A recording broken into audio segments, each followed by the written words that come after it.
Mama shook me awake. You're late for school. I pulled my uniform pants on in a hurry, but not fast enough to ignore the hems. 2 inches shorter than they should have been. Mama had let them out twice already. My classmates snickered behind my back after that time Diego joked that my pants would stay dry in a flood. Every morning, all the students in town would spill onto the grass-lined main dirt road. The ones who lived furthest away from the school, like Diego and his girlfriend Flor, led the 2-mile walk. I kept to myself on those walks, or rather, I was left to myself. When we moved here to La Romana from Santo Domingo, the school skipped me up to the 3rd year of secundaria, so I was a year younger than my classmates. When I took my seat the first day, Diego tapped one of his friends on the arm and said, "Se cree gente." The town lived in the shadow of the sugar company's refinery and the central administrative office where all of our fathers worked. The main road wound past the edge of a green cane field and one of the bateys where the cane cutters lived with their families. The kids from the batey would pour out of the barracks and thatched roof blue and green painted clapboard houses. They braided themselves into the walk, barefoot. Their red uniform shirts weaved through our white ones, looking like a school book illustration of red and white blood cells traveling through a vein. It was the only time we ever mixed with them. When we passed their schoolhouse, a cement building painted chartreuse and green in the color palette of the fields, they split off. In the distance, the gray smokestacks of the mill jutted into the bluest sky. When the students who lived furthest from school woke up late, everyone did. We'd run all the way to make it to school on time. In the capital, you took a carro público or a bus or biked or walked like a normal person. Every time we ran, all I heard was, "Run, gordo," or "We're gonna leave you behind, gordo." I heard it so much, I called myself gordo in my head as if it was my name. On those mornings, when I got to school fighting for each breath, Profesora Diaz, the Spanish language and literature teacher, flared her nostrils at me. It's 85, 90 degrees year-round here. Everyone sweated through their uniform shirts, but it looked worse on me. This particular morning, I gave up running. My schoolmates had already stampeded through town. My shoes crunched pebbles as I walked down the main road. I pulled down the back of my shirt that rode up because of my backpack. I paused. I couldn't hear the cane rustling or wood doors creaking open and slamming closed in the batey. Night hawks weren't flying in loops. Every palm leaf hung motionless like the earth was holding its breath. I was surprised these things had become familiar enough to notice their absence. Then I heard the galloping of many feet, shouts and shrieks. Hundreds of students rushed toward me, with teachers in the horde too. Profesora Diaz, wild-eyed, the pleated skirt of her purple dress flapping around her thighs. The school director, a thin British man in a linen suit with a horseshoe of white hair around his head, pushed one of the kids aside to run faster. I stopped a classmate. I cupped my hands around my mouth so he'd hear me above the roar. "What happened?" He slowed down but didn't stop. "Don't ask, Bruto, run." He was puffing hard. The only other thing he got out was, "Someone saw un vaca loose in the schoolyard." "A what?" I scrambled to get closer. Was he mispronouncing vaca? No, that couldn't be. No one would run from a cow, especially here. Un vaca, idiota. Maybe it was something particular to La Romana. I'd never heard that word in Santo Domingo. I broke into a full run that soon winded me. Thank God, the blue exterior of my house peeped through the thicket of leaves on the mango tree in the front yard. I ran onto the front porch as the wave of students swept past me. I hurtled through the door and slammed it behind me. Muchacho, Mama jumped. She stood with a neighbor in the backyard where she kept a coop. A chicken fluttered in her grip. She flung her long braid of black hair over her shoulder. I bent over to catch my breath, and drops of sweat rolled onto the tiles. My side cramped. Mama released the chicken and rushed inside.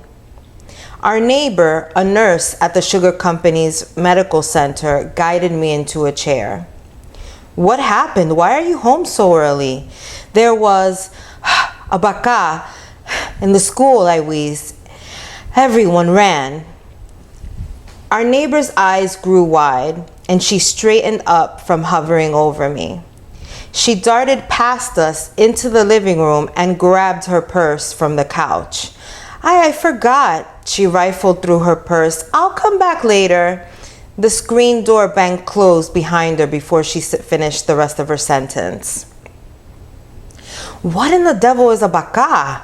Mama's eyebrows bunched together. You better not be lying to me, or I'm not lying, I swear. Wait until your father hears this. She tilted her head up and looked at me from the corner of her eye to see if that coaxed anything else out, but it didn't. I looked up from my Lone Ranger comic when I heard Papa's old red Buick pull up. He walked toward the porch where I was. The shirt sleeves of his white shirt rolled to his elbows. Papa took his sunglasses off and hugged me, making a growling sound that embarrassed me. He asked how my morning classes went. Before I could answer, Mama yelled the morning's events from the kitchen. His head lolled toward his shoulder, and he gave me a look that asked what he walked into. We washed our hands and sat down at the table.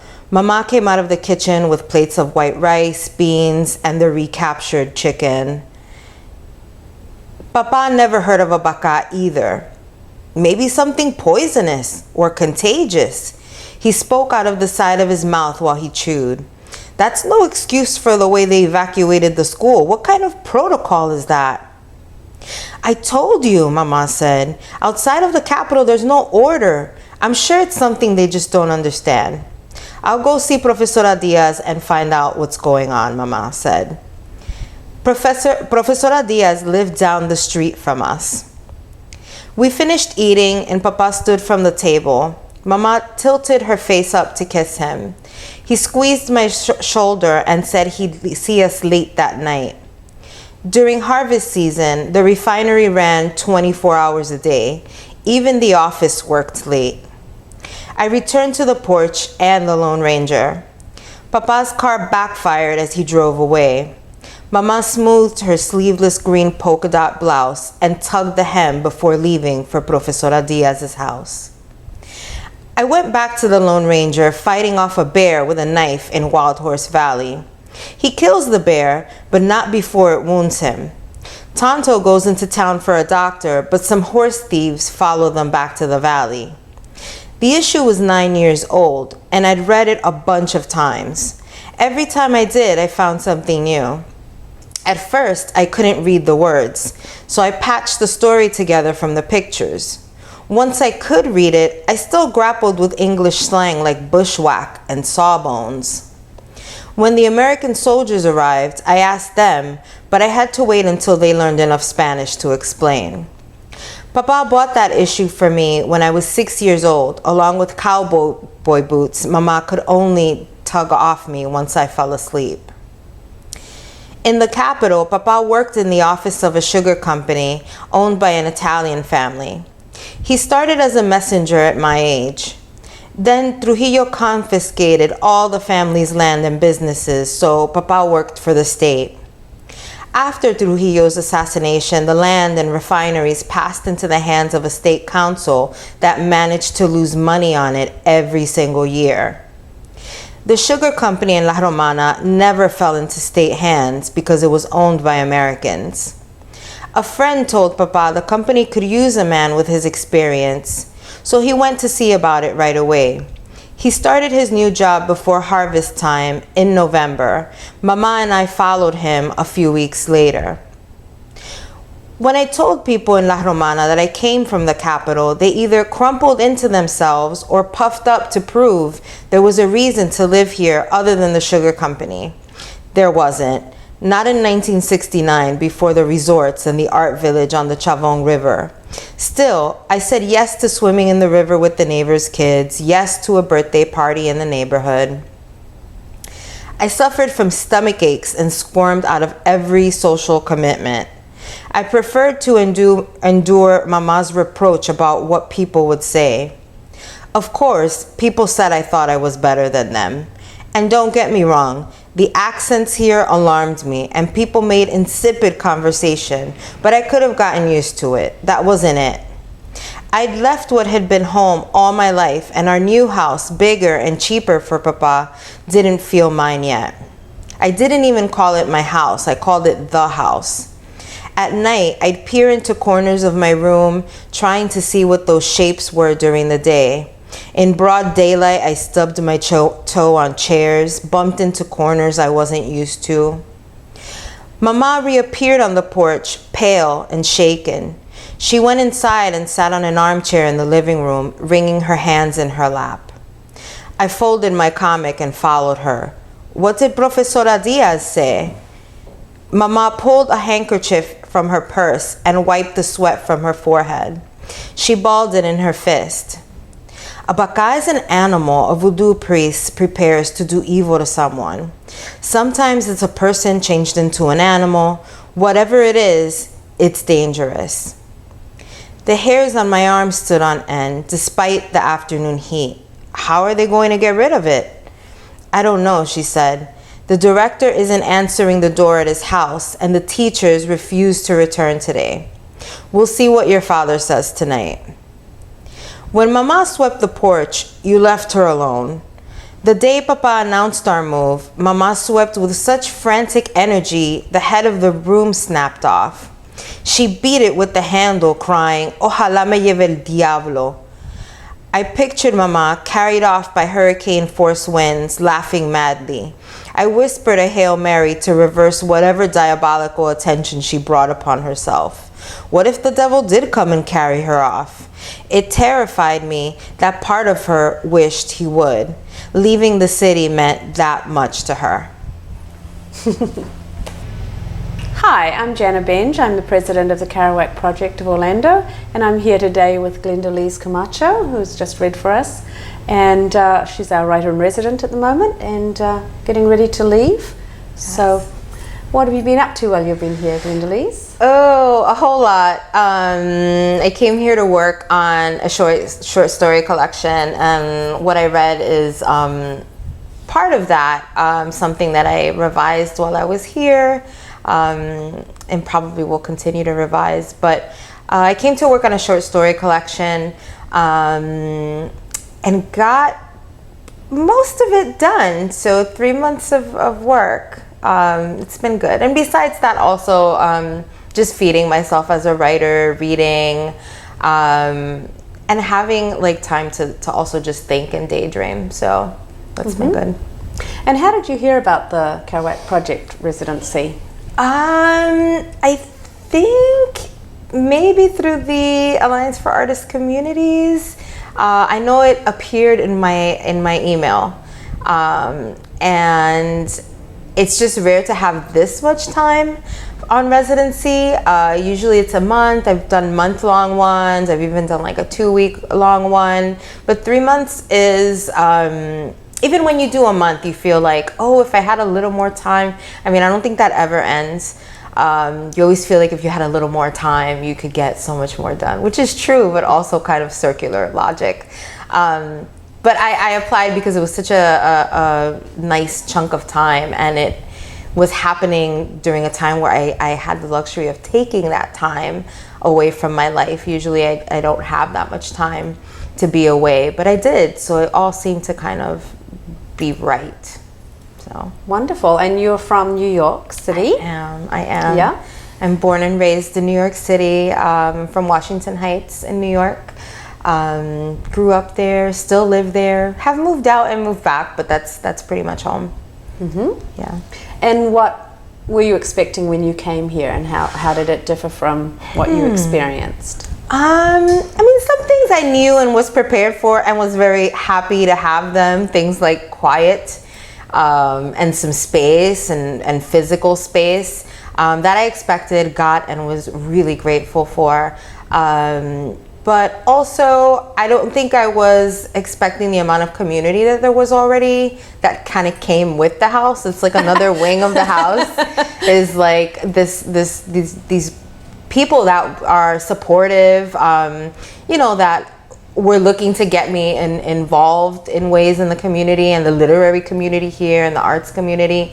So that I wasn't expecting and was also very happy for, because even if, and I'm very comfortable being by myself, but 3 months of time, I think if I had not had some contact with people, had not like gone out to see things or had access to like being able to do other things other than read and write, it could have been a little detrimental mentally. So I was glad for that. Yeah. So what is your kind of writing routine here? How long each day do you find you can write? Well, unfortunately, I can't write for 12 hours. Right. It's impossible for me. I get burnt out. At a certain point, nothing productive is coming out. And I've been staring at the same thing for so long. I just start to, fixate on one sentence or one paragraph. It just becomes counterproductive. So, but my routine is consisted of basically like first thing in the morning is when I'm like freshest. As soon as I have coffee, I'm ready to go. So I end up writing in the morning or rereading or revising or editing for, I'd say like maybe about 2 hours. And then I'll take a break, give my eyes a rest, make lunch, drink some water. I have to remind myself to do stuff like that. And then I'll start up again for like another chunk in the afternoon. So when I look at the clock, I try really not to, but I notice like what my patterns are. I kind of keep business hours, even though you think like without having to, you'll break away from that. You're like, I don't have to do 9 to 5, but my rhythm ends up being that anyway. So I'll do some work until like maybe 3, 4, 5, depending on how it's going. And then I have to stop for the day and like make dinner, read something, catch up on social media, other things, read a book at night, watch some Netflix. So I keep pretty much business hours. And what have you been able to accomplish while you've been here? Oh, well, like quantifiably, I've been able to revise and edit 8 stories to the comfortable point where I feel like they're done. I may be lying a little bit. I may find out I'm lying a little bit later on, because I always have the impulse to tweak. Like even if I go back to a story that if I reread something that I felt was done at the time, like there's always a word or two, so I don't know how done things ever are, but I did get to revise complete 8 stories toward the manuscript, so it's about 3/4 of the way done, I think. So I got to do that. I also got to play around a little bit with some other projects that I'm planning to start after I get this one kind of out of the pipeline, which was good too. And got to do some reading, got to do some freelance work also. So it's pretty evenly divided, but I would say I got like 3/4 of my goal done, which I feel is pretty good, because I always have, kind of very ambitious goals. High hopes. Yeah, exactly.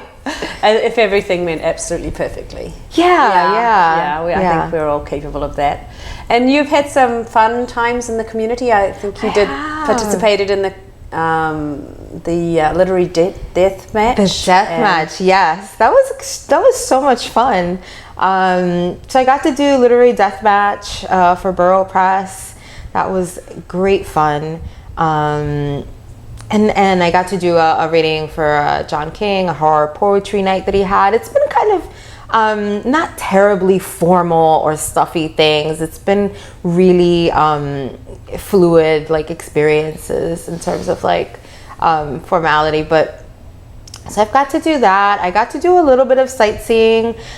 When you have like 3 months of time, not that you don't feel pressure. You definitely, there's always like internal pressure to like maximize your time, but you also have 3 months. Your logical part of you will also say, oh, I can take a week off and just look around at things and like explore. So, I got a week of like beach time in, and, a basketball game and things like that, and, eating out. So I feel like I was really balanced. It was good. It was a nice little wonderful break. Yeah. Thanks. And what are you doing when you leave here? Where are you going? And oh my goodness. What are your plans? That's a good question. I think I've been asking myself that for the last month. Should mention that you were just newly married when you came down here. Yeah. So I got married July 21st, left for Minnesota for a month, and then came down here for 3 months. So I'm going home to kind of put my personal life in order and figure out my married life a little bit, what that looks like on a day-to-day basis. Figure out like things like, where we're gonna live and housing and stuff like that. So I'm actually going back and switching gears from like creative work being the focus to like organizing myself like a little more on a personal level. But also with like a really clear, like I've readjusted my goal to finish the last quarter of the book, by the end of the year. So that's the new goal. Someone once told me like sometimes residencies, like and I believe this, like the point won't really be to finish something. It'll be to carry something to the point where you can finish it once you like return home. Like you've got it to this comfortable pace or level where you feel pretty good about taking it back with you. So that's kind of what I'm bringing back, Yeah. And do you think you'll apply for more residencies or? I think not for the foreseeable future. Like I like to apply for them when I have like something very specific in mind. Like I had a really specific intention and goal and a project that I wanted to devote my time when I came down here. So I'd like to like be conscious about applying for the next place, like have the next project in hand. I don't think I want to use a residency for this project in particular. I kind of am ready to like put this one to bed, but certainly in the future for like future projects, I would love to. Yeah, it's super conducive. I just feel like it's not that the work won't get done if you go, if you go to a residency. It's more that something that will take me maybe that would have taken me 6 months or another full year to revise and complete what I did. I got to do it in 3 months. And I, unfortunately, am a person that kind of pays attention to time in those ways.